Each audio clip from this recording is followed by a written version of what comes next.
Hi friends, പുതിയൊരു വീഡിയോയിലേക്ക് എല്ലാവർക്കും സ്വാഗതം. സിദ്ധു വീട്ടിൽ വന്ന് എനിക്കൊരു പ്രധാനപ്പെട്ട കാര്യം അച്ഛനോട് പറയാനുണ്ട്. ദേവിക അച്ഛനെയും കൂട്ടി വാ എന്ന് പറയണേ. അങ്ങനെ മനോഹരം വന്ന ശേഷം സിദ്ധു അക്കാര്യങ്ങളൊക്കെ പറയുകയാണ്. ആദ്യം എനിക്ക് പറയാനുള്ളത് നിത്യയുടെ കേസിനെ കുറിച്ചാണ്. ഈ കേസും ക്രൈംബ്രാഞ്ച് ഏറ്റെടുത്തു. ഇനി എത്രയും പെട്ടെന്ന് കൊലയാളിയെ കണ്ടുപിടിക്കുമെന്നാണ് ഇപ്പോൾ കിട്ടിയിട്ടുള്ള വിവരം. പിന്നെ രണ്ടാമത്തെ കാര്യം, ഡിവോഴ്സ് പേപ്പറിൽ ചന്ദ്ര ഒപ്പിട്ടു. കേട്ടപ്പോൾ മനോഹരൻ അത് എന്തുകൊണ്ടും നന്നായി. നമ്മുടെ പ്രാർത്ഥന ദൈവം കേട്ടു.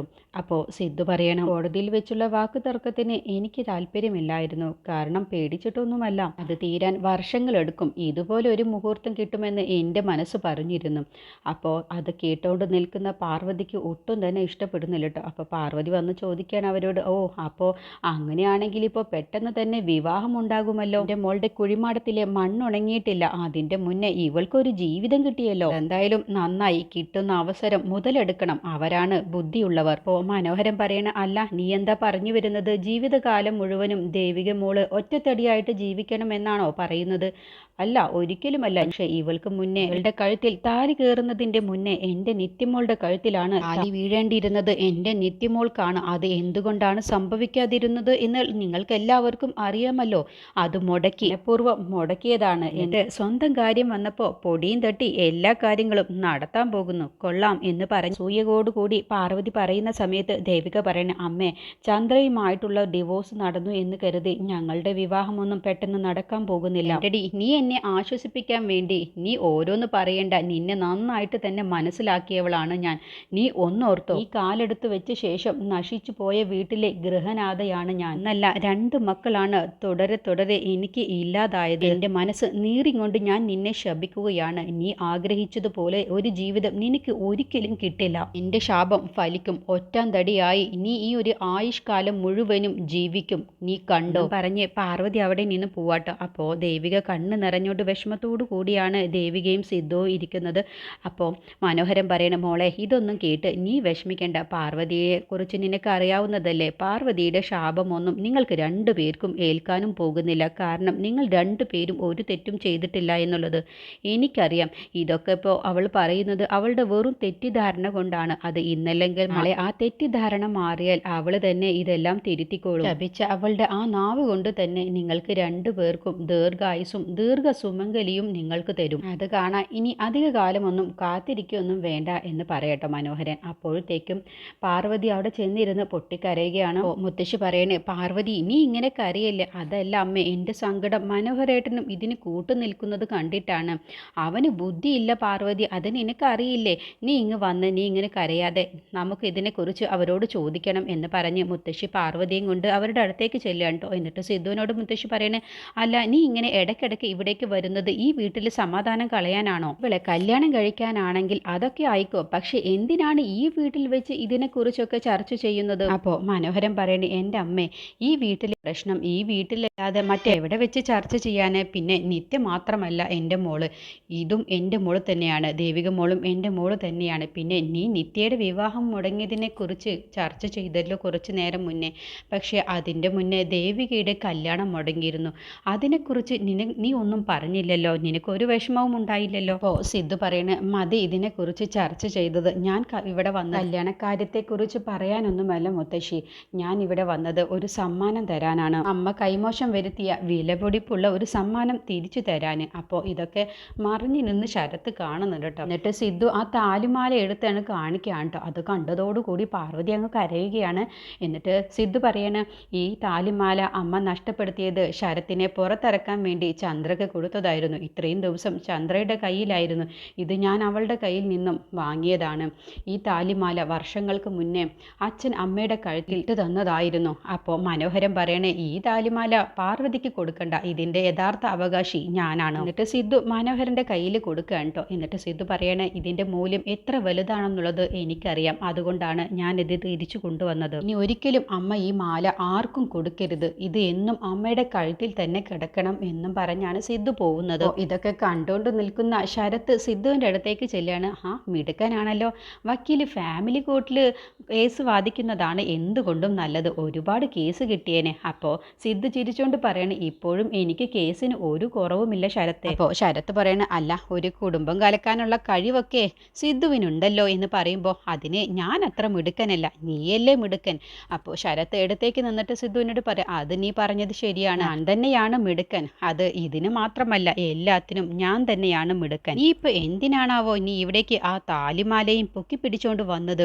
പിന്നെ ഞാൻ എന്തു വേണം ശരത്ത്? നിന്നെ പോലെ അത് പോക്കറ്റിലിട്ട് നടക്കണോ? അതിന് എനിക്ക് കഴിയില്ല. ഭർത്താവ് ജീവിച്ചിരിക്കുമ്പോൾ ഭാര്യ താലിമാല വിൽക്കുകയോ പണയപ്പെടുത്തുകയോ ഒന്നും ചെയ്യാൻ പാടില്ല. ഭർത്താവ് ജീവിച്ചിരിക്കുമ്പോൾ അവരുടെ അനുവാദമില്ലാതെ അതൊക്കെ ചെയ്യുന്നത് തെറ്റല്ലേ ശരത്തെ? നിനക്കതൊന്നും പറഞ്ഞാൽ മനസ്സിലാവില്ലല്ലോ. അപ്പോൾ നീ ഇപ്പോൾ ഇതൊക്കെ ചെയ്യുന്നത് ഹീറോ കളിക്കാൻ വേണ്ടിയല്ലേ? നീ ഇതൊക്കെ കാണിക്കുന്നത് ദേവികയെ കിട്ടാൻ വേണ്ടിയല്ലേ? എങ്കിൽ നീ ഒരു കാര്യം ഓർത്തോ, ദേവികയെ ഒരിക്കലും നിനക്ക് കിട്ടാൻ പോകുന്നില്ല. അതിന് ഞാൻ ജീവിച്ചിരിക്കുമ്പോൾ സമ്മതിക്കില്ല. അപ്പോൾ സിദ്ധു പറയണ, അതിന് നീ അധികമൊന്നും ജീവിച്ചിരിക്കില്ലല്ലോ ശരത്തെ. നിനക്കുള്ള കത്തി അണിയറയിൽ ഒരുങ്ങിക്കൊണ്ടിരിക്കുന്നുണ്ട്. അത് ആരാണ് ഇനി ഉപയോഗിക്കേണ്ടത് എന്നുള്ളതാണ് ഇനി തീരുമാനിക്കേണ്ടത്. പിന്നെ നീ പറഞ്ഞില്ലേ ഹീറോ, ഒരു വില്ലൻ ഉള്ളിടത്ത് പിന്നെ ഹീറോ ഇല്ലാതിരിക്കില്ലല്ലോ, നീയല്ലേ വില്ലൻ. ഇപ്പോൾ അവിടെ ഒരു ഹീറോ ഉണ്ടാകുന്നത് എന്തുകൊണ്ടും നല്ലതല്ലേ ശരത്തെ എന്ന് പറയുമ്പോൾ, ഒരു കാര്യം ഓർത്തോ സിദ്ധു, ഒരിക്കലും നിനക്ക് ദേവികയെ കിട്ടാൻ പോകുന്നില്ല. നീ ദേവികയെ മറക്കുന്നതാണ് എന്തുകൊണ്ടും നിനക്ക് നല്ലത്. അല്ല എന്നുണ്ടെങ്കിൽ നീ വില കൊടുക്കേണ്ടി വരും. നിനക്ക് തന്നെയാണ് എല്ലാം നഷ്ടമാകാൻ പോകുന്നത്. അത് നിനക്ക് ഒരിക്കലും സഹിക്കാനും കഴിയില്ല. അപ്പോൾ സിദ്ധു പറയണ, ഇന്ന് വരെയും എവിടെയും ഒരിക്കലും ഒരു വില്ലൻ ജയിച്ചിട്ടില്ല, ഹീറോ തന്നെയാണ് ജയിച്ചിട്ടുള്ളത്. പിന്നെ ഇതെല്ലാം പറയുന്ന നിനക്ക് താങ്ങാനുള്ള ശേഷി നിനക്കുണ്ടായാൽ മതി. അതാണ് ഇനി കാണാനുള്ളത്. എന്നാൽ ശരി, നമുക്ക് കാണാം. രാത്രിയിൽ യാത്രയില്ല എന്നും പറഞ്ഞ് സിദ്ധു പോവാണ്. ഈ സമയം പാർവതി കരഞ്ഞുകൊണ്ട് നിൽക്കുന്ന സമയത്ത് മനോഹരൻ പാർവതിയോട് പറയണ്, പാർവതി നീ ഇങ്ങ് അടുത്ത് വാ, നിന്റെ കഴുത്തിൽ ഞാൻ ഈ മാല ഇട്ട് തരാം. അത് കേട്ടപ്പോൾ പാർവതിക്ക് നല്ല സന്തോഷമാവട്ടെ. അപ്പോൾ മുത്തശ്ശി പറയണേ, ഇത് തന്നെയാണ് മനോഹരൻ ഞാനും നിന്നോട് പറയാൻ വന്നത്. നീ അന്ന് എങ്ങനെയാണോ പാർവതിയുടെ കഴുത്തിൽ ഈ താലി കിട്ടിയത് അതുപോലെ തന്നെ നീ കെട്ടിക്കൊടുക്കണം. അത് കേട്ടപ്പോൾ പാർവതി അടുത്തേക്ക് ചെല്ലുകയാണ് മനോഹരൻ്റെ. അപ്പോൾ മനോഹരൻ പറയണ, നിന്റെ കഴുത്തിൽ ഈ താലി കെട്ടിത്തരുന്നതിൻ്റെ മുന്നേ എനിക്ക് നിന്നോടൊരു കാര്യം ചോദിക്കാനുണ്ട്. ഇത് എങ്ങനെയാണ് ചന്ദ്രയുടെ കയ്യിലെത്തിയത്? അപ്പോൾ പാർവതി പറയണ, അത് പിന്നെ ശരത് അന്ന് ജയിലിലായപ്പോൾ അവനെ പുറത്തിറക്കാൻ വേറെ ഒരു വഴിയും ഉണ്ടായിരുന്നില്ല, അതുകൊണ്ടാണ് ഞാൻ ഈ താലിമാല കൊടുത്തത്. അപ്പോൾ മനോഹരൻ ദേഷ്യം പിടിച്ചിട്ട് പറയണ, അല്ല, ശരത്തിനെ പോലെ ഒരു ക്രിമിനലിനെ പുറത്തിറക്കാൻ വേണ്ടി നിന്റെ കഴുത്തിലുള്ള താലിമാല കൊടുക്കേണ്ട ആവശ്യം എന്തായിരുന്നു? അത് പിന്നെ എൻ്റെ കയ്യിൽ പൈസ ഇല്ലാത്തത് കൊണ്ട്, അന്നത്തെ സാഹചര്യം കൊണ്ട് ഞാൻ അങ്ങനെ ചെയ്തതാണ്. ദേവിക പറയണ, അച്ഛാ ഇനിയിപ്പോൾ ഇതിനെക്കുറിച്ച് കൂടുതൽ സംസാരിക്കാതെ അമ്മയുടെ കഴുത്തിൽ ആ താലിമാല അങ്ങ് കെട്ടിക്കൊടുത്തേക്ക്, അമ്മയ്ക്ക് അത് സന്തോഷമാവുമല്ലോ.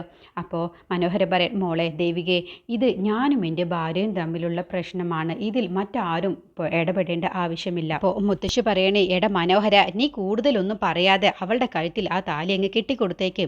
അപ്പോൾ അമ്മേ, ഇത് എൻ്റെ അനുവാദമില്ലാതെ ഇല്ലേ ഇവളിത് കഴുത്തിൽ നിന്നും ഊരിക്കൊടുത്തത്. അപ്പോൾ പിന്നെ ഇനിയിപ്പോൾ ഇതിന് പ്രസക്തിയില്ല. അതുകൊണ്ട് നീ ഇനി ഒരു കാര്യം ചെയ്തേക്ക്, നിൻ്റെ നെറ്റിയിലുള്ള ആ സിന്ദൂരമില്ലേ അതും അങ്ങ് മായ്ച്ചു കളഞ്ഞേക്ക്, അതിലൊന്നും ഇനി ഒരു കാര്യവുമില്ലല്ലോ. അപ്പോൾ ദേവിക പറയണ, അച്ഛാ എന്തിനാണ് അമ്മയെ ഇങ്ങനെ വിഷമിപ്പിക്കുന്നത്? അച്ഛൻ ആ താലി അങ്ങ് കെട്ടിക്കൊടുത്തേക്ക്. മോളെ, ഞാൻ നിന്നോട് പറഞ്ഞു ഇതിൽ നീ ഇടപെടണ്ട എന്ന്. അല്ല പാർവതി, ഇത് ഇത്രയ്ക്ക് ദിവസമായല്ലോ, നീ എന്നിട്ട് എന്താ എന്നോട് ഇതുവരെ പറയാതിരുന്നത്?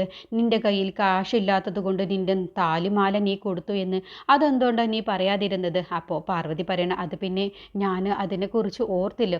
ഓ അത് ശരി, അപ്പോൾ അത്രയ്ക്ക് വിലയാണ് നീ എനിക്കും എൻ്റെ താലിമാലക്കും നീ കൊടുത്തിട്ടുള്ളൂ. പിന്നെ മനോഹരേട്ട, പറ്റിപ്പോയി, ഇനി ആ മാലങ്ങ് തിരിച്ചു തന്നൂടെ? സൗകര്യമില്ല നിനക്ക് തരാൻ. അപ്പോൾ പാർവതി കരഞ്ഞുകൊണ്ട് പറയും, ആ വേണ്ടെങ്കിൽ വേണ്ട, ഞാൻ ആ മാല കളഞ്ഞു പോയി എന്ന് കരുതിക്കോളും. ഓ അത് ശരി, അപ്പം നീ അത്രയ്ക്ക് വിലയാണ് താലിമാലയ്ക്ക് നീ കൊടുത്തിട്ടുള്ളൂ എന്ന് പാർവതി പറഞ്ഞ ഉടനെ തന്നെ മനോഹരൻ എണീറ്റ് നിന്ന് പാർവതിയുടെ കാരണം നോക്കി ഒന്നങ്ങ് പൊട്ടിക്കുകയാണ്. അപ്പോൾ പാർവതി കാരണം പൊത്തിപ്പിടിച്ചുകൊണ്ട് പൊട്ടിക്കരയുകയാണ് കേട്ടോ. അപ്പോൾ മനോഹരൻ പറയണേ, ഞാൻ ഇട്ട് തന്ന താലിമാല വേറെ എടുത്തരിക്ക് വേണ്ടി തോലച്ചതും പോരാ എന്നിട്ട് ന്യായീകരിക്കുന്നു. വെറുതെ അല്ലടി ഈ വീട്ടിൽ ഓരോ അനർത്ഥങ്ങൾ ഉണ്ടാവുന്നത്, ഇതല്ലേ നിന്റെ കയ്യിലിരിപ്പ്. അപ്പോഴത്തേക്കും ശരത്ത് അവിടേക്ക് വരികയാണ്. അച്ഛാ എനിക്ക് വേണ്ടിയാണ് അമ്മ താലിമാല കൊടുത്തത്, ഇവർ കേസ് കൊടുത്തത് കൊണ്ടാണ് അമ്മയ്ക്ക് അങ്ങനെ ചെയ്യേണ്ടി വന്നത്. അന്ന് എന്നെ പോലീസ് പിടിച്ചില്ലായിരുന്നെങ്കിൽ എൻ്റെയും നിത്യയുടെയും കല്യാണം കഴിയുമായിരുന്നു, എങ്കിൽ നിത്യ ഇന്നും ജീവനോടെ ഉണ്ടാകുമായിരുന്നു. ഇതിന് എല്ലാത്തിനും കാരണം ഇവരും ആ വക്കീലുമാണ്. അപ്പോൾ പാർവതി കരഞ്ഞുകൊണ്ട് പറയണ, വേണ്ട ശരത്തെ, ഇങ്ങേരോട് ഇതൊന്നും പറഞ്ഞിട്ടും ഒരു കാര്യവുമില്ല, ഇങ്ങേർക്ക് ഇതൊന്നും മനസ്സിലാവില്ല. നിന്നെ അന്ന് പുറത്തിറക്കാൻ വേണ്ടി ഞാൻ എന്തുമാത്രം കഷ്ടപ്പെട്ടു എന്നുള്ളത് എനിക്കാണ് അറിയൂ. അപ്പോൾ മനോഹരൻ പറയണേ, നീ എന്തിനാടി ഇവൾക്ക് വേണ്ടി ഇങ്ങനെ കഷ്ടപ്പെട്ടത്? ഇവനകത്ത് കിടന്നു എന്ന് കരുതി നിനക്കെന്താ പ്രശ്നം? അപ്പോൾ മുത്തശ്ശി പറയണേ, മനോഹര അങ്ങനെ പറയരുത്, നമ്മുടെ മോളെ കല്യാണം കഴിക്കാൻ വേണ്ടി വന്ന പയ്യനാണ്. ഇവൾ ഒറ്റ ഒരുത്തിയാണ് അന്ന് അവനെ ആ പന്തലിൽ വെച്ച് പോലീസിനെ കൊണ്ട് അറസ്റ്റ് ചെയ്യിപ്പിച്ചു കൊണ്ടുവന്നത്. അപ്പോൾ പിന്നെ ഇവനെ പുറത്തിറക്കേണ്ട ഉത്തരവാദിത്തം നമുക്കുണ്ടല്ലോ. അപ്പോൾ പാർവതി പറയണം, വേണ്ട അമ്മേ, മനോഹരേട്ടനോട് പറഞ്ഞിട്ട് ഒരു കാര്യവുമില്ല. ഞാനൊരു കാര്യം തീരുമാനിച്ചിട്ടുണ്ട്. ഈ വൃത്തികെട്ടവൾക്ക് വേണ്ടി മനോഹരേട്ടൻ്റെ കയ്യിൽ നിന്നും അടി വാങ്ങാൻ ഇനി ഞാൻ തീരുമാനിച്ചിട്ടില്ല. ഞാൻ ഇവിടെ നിൽക്കണമെന്നുണ്ടെങ്കിൽ ഒന്നല്ലെങ്കിൽ ഇവളെ ഇവിടെ നിന്നും ഇപ്പം തന്നെ പറഞ്ഞു വിടണം. അല്ല എന്നുണ്ടെങ്കിൽ ഞാൻ പിന്നെ ഒരു നിമിഷം പോലും ഈ വീട്ടിൽ നിൽക്കില്ല. നിങ്ങൾക്ക് ആര് വേണമെന്നുള്ളത് ഇപ്പോൾ തീരുമാനിക്കാം. അപ്പോൾ മനോഹരൻ പറയാണ്, എൻ്റെ മകൻ താലി കെട്ടിക്കൊണ്ടുവന്ന് വിധവയായിട്ട് ഇപ്പോഴും അവൻ്റെ താലിമാല ഊരി വെക്കാതെ ഇപ്പോഴും അത് കഴുത്തിലിട്ടുകൊണ്ട് നടക്കുന്ന, ആ താലിക്ക് ബഹുമാനം കൊടുക്കുന്ന ദേവിക തന്നെയാണ് ഇവിടെ നിൽക്കേണ്ടത്. ഭർത്താവ് ജീവിച്ചിരുന്നിട്ടും ആ താലിക്ക് ഒരു വിലയും കൽപ്പിക്കാതെ ഏതോ ഒരു ഫ്രോഡിന് വേണ്ടി അവന് വേണ്ടി ആ താലിമാല വിറ്റുകളഞ്ഞ നിന്നെ എനിക്ക് ഇവിടെ വേണ്ട. എന്നെയും എൻ്റെ താലിക്കും ഒരു വിലയും കൽപ്പിക്കാത്ത നീ ഇനി എവിടെ വേണ്ട എന്ന് പറഞ്ഞതോടുകൂടി പാർവതി, അങ്ങനെയാണോ എങ്കിൽ ഞാൻ ഇനി ഒരു നിമിഷം പോലും ഇവിടെ നിൽക്കില്ല എന്ന് പറഞ്ഞ് പാർവതി ബാഗും എടുത്ത് അവിടെ നിന്നും ഇറങ്ങുകയാണ് കേട്ടോ. അതോടുകൂടി ദേവിക, അമ്മയെ പോവരുത്, അമ്മയെ പോവരുത്, അമ്മയുടെ കാല് പിടിക്കാം എന്ന് പറഞ്ഞ് ദേവിക പിടിച്ചു നിർത്താൻ നിൽക്കാം കേട്ടോ. അപ്പോൾ മുത്തശ്ശിയും പറയണ, പാർവതി നീ എടുത്തു ചാടി ഒരു തീരുമാനം എടുക്കരുത്. ഇല്ല, ഞാനിവിടെ ഒരു അടിമയെ പോലെ ഇവള് കാരണം ഈ വീട്ടിൽ ഇനി എനിക്കൊരു സ്ഥാനവുമില്ല. ഇവൾ ഈ വീട്ടിൽ വന്ന് കയറി അന്ന് തുടങ്ങിയതാണ് എൻ്റെ കഷ്ടകാലം. അതുവരെ എനിക്ക് ഈ വീട്ടിൽ നിലയും വിലയും ഉണ്ടായിരുന്നു. അതുകൊണ്ട് ഞാൻ ഇനി ഇവിടെ നിൽക്കില്ല എന്ന് പറഞ്ഞ് പാർവതി ഇറങ്ങുമ്പോൾ വീണ്ടും ദേവിക തടയുകയാണ്. അമ്മ എടുത്തു ചാടി ഒരു തീരുമാനം എടുക്കരുത്, അമ്മ പോവരുത്, അമ്മയുടെ കാല് ഞാൻ പിടിക്കാം. അപ്പോൾ ദേവിക പറയാൻ, നീ ഉള്ള വീട്ടിൽ ഞാൻ താമസിക്കില്ല, നീ ഇപ്പം ഈ വീട്ടിൽ നിന്നും ഇറങ്ങിക്കോ, ഞാൻ ഇവിടെ തന്നെ താമസിക്കും എന്ന് പറയട്ടോ. അപ്പോൾ വീണ്ടും ദേവിക പോവരുത് അമ്മേ എന്ന് പറയുമ്പോൾ, മാറി നിൽക്കടി, നീ എന്നെ തടയുന്നോ എന്ന് പറഞ്ഞ് ദേവിക ഒരു തള്ളങ്ങ് വെച്ച് കൊടുക്കുകയാണ്. അപ്പോൾ ദേവിക സോഫയിൽ പോയി വീഴുകയാണ് കേട്ടോ. അപ്പോഴത്തേക്കും മനോഹരൻ അവിടെ നിന്ന് എണീറ്റ് വരികയാണ്. എന്നിട്ട് പാർവതി പോവാൻ ഒരുങ്ങുമ്പോൾ പാർവതി എന്ന് പറഞ്ഞ് ഒച്ച എടുത്തോണ്ട് വിളിക്കുകയാണ് കേട്ടോ. നീ ഇപ്പോൾ ഈ വീട്ടിൽ നിന്നും ഇറങ്ങിപ്പോയാൽ പിന്നെ ഒരു മടങ്ങി വരവ് നിനക്ക് നിൻ്റെ ജീവിതത്തിൽ ഉണ്ടാവില്ല. അത് നീ ഓർത്തിട്ട് വേണം ഇവിടെ നിന്നും ഇറങ്ങാൻ. അപ്പോൾ പാർവതി പറയും, ഇല്ല, ഞാൻ ഇനി ഒരിക്കലും ഇവിടേക്ക് മടങ്ങി വരില്ല. കടത്തിണ്ണയിൽ കിടന്നാൽ പോലും ഞാൻ ഇനി ഇവിടേക്ക് തിരിച്ചു വരില്ല എന്ന് പറയുമ്പോൾ ഉറച്ച തീരുമാനത്തിൽ തന്നെയാണ് പാർവതി നിൽക്കുന്നത്. നിങ്ങളുടെ ഭിക്ഷ എനിക്കിനി വേണ്ട, നിങ്ങൾ എനിക്ക് തന്ന താലിമാല അടക്കം എല്ലാം ഞാൻ നിങ്ങളെ തിരിച്ചേൽപ്പിച്ചിട്ടാണ് പോകുന്നത് എന്ന് പറഞ്ഞാണ് കേട്ടോ പാർവതി ഇറങ്ങാൻ വേണ്ടി ഒരുങ്ങുന്നത്. അപ്പോൾ മുത്തശ്ശിയും ദേവികയും വീണ്ടും പറയുകയാണ് യാചിച്ചുകൊണ്ട്, അമ്മ ഒരിക്കലും ഇവിടെ നിന്നും പോവരുത് എന്ന് പറയുമ്പോൾ അത് കേൾക്കാൻ കൂട്ടാക്കാതെ അവിടെ നിന്നും പടി ഇറങ്ങാൻ ഒരുങ്ങുകയാണ്. ഇതിനെക്കുറിച്ചുള്ള ബാക്കി റിവ്യൂ അടുത്ത വീഡിയോയിൽ പറയാം.